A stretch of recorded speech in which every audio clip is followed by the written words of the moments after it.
Inna sholata tanha anil fahsya'i wal munkar. Sesungguhnya sholat itu bisa mencegah perbuatan buruk dan perbuatan mungkar.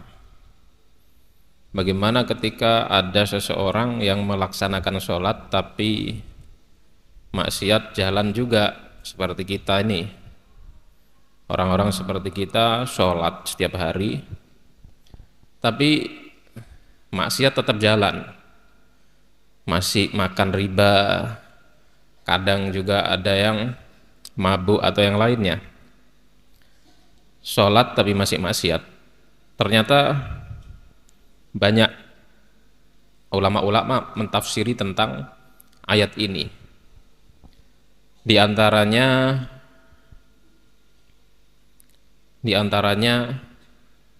tanha anil fahsya'i wal munkar madum tafiha. Semenjak kamu masih ada di dalam sholat,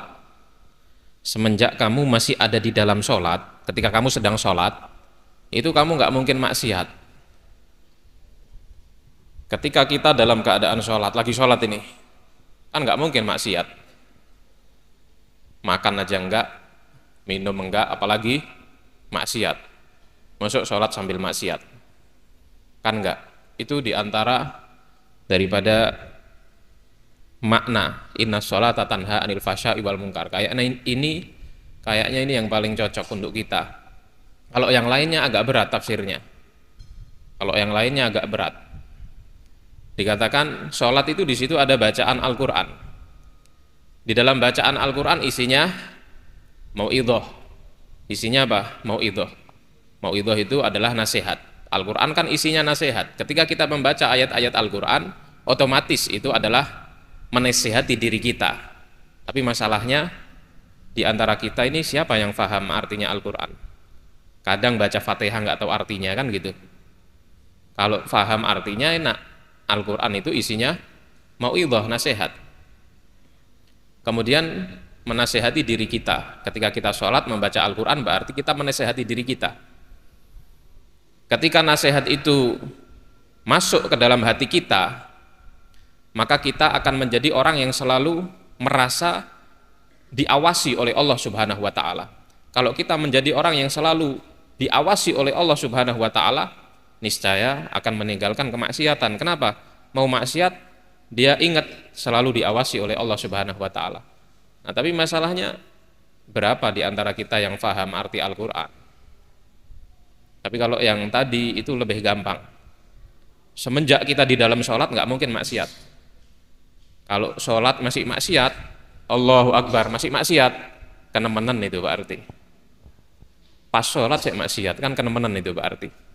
Dan ternyata di zamannya Nabi juga ada seorang pemuda sholat bareng Nabi, jamaah sama Nabi. Tapi kemaksiatan apapun bentuknya dia kerjakan terus setiap harinya.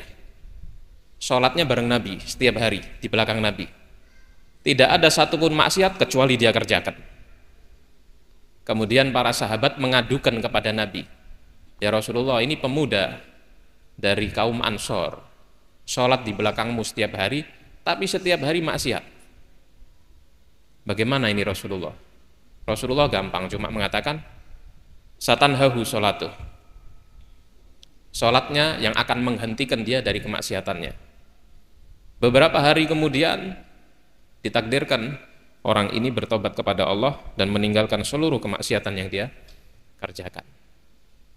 Jadi sholat tetap, walaupun kita misalkan masih bermaksiat, tetap sholat, jangan tinggalkan sholat.